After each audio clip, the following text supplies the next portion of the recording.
I'm Dr. Jim Marsh. I am the Nolan Professor and Chair of the Department of Internal Medicine at the University of Arkansas for Medical Sciences, located in Little Rock, Arkansas in the United States. I had a presentation this morning about stroke prevention, and particularly in relation to carotid disease.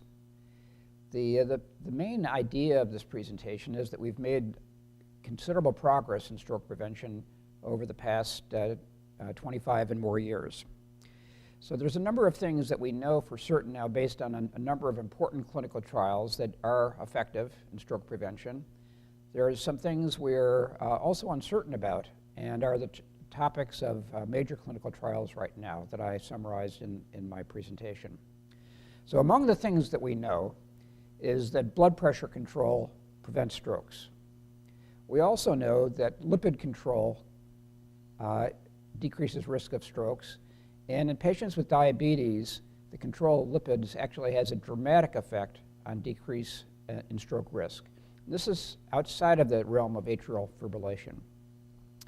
We've also learned some things about secondary prevention, and that includes the idea that the risk for recurrent stroke or after a small stroke or TIA, the risk has changed. 20 or 25 years ago, there was good data that showed that within 90 days after a small stroke or TIA, there was a 12 to 20% risk of a second stroke. So more recent data show, in fact, that our ability to prevent the second stroke has really improved, and the risk now at 90 days is around 4%, not 12 or 20%. A big area of advance has been in sorting out what to do with symptomatic and now asymptomatic carotid stenosis. The CREST trial demonstrated that when one compares in expert hands carotid endarterectomy and carotid stenting for patients with symptomatic carotid stenosis, that in fact there was equal and quite good outcomes. The overall stroke rates were not different for those who had symptomatic carotid disease and underwent either stenting or carotid surgery. But in cardiology, it seems that we do things sometimes backwards, and there has not been, to this point, a rigorous comparison of intensive medical management versus intensive medical management in a carotid intervention. So the CREST-2 trial was started about 2 years ago, funded by the National Institutes of Neurologic Disease and Stroke.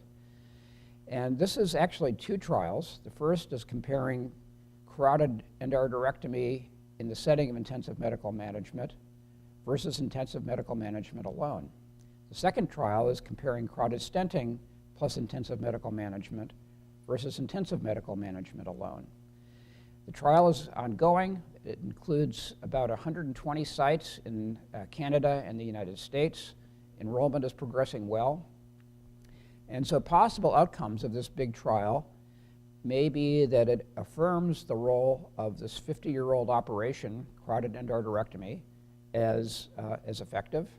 It may affirm carotid stenting as effective in asymptomatic patients, or it may really establish that intensive medical management without an intervention is just as good or better. And we will know in about 2.5 years. So there is dramatic improvement in medical management of carotid disease, and it may be difficult for interventions to improve upon that. So we will look forward with enthusiasm to the outcomes of these trials.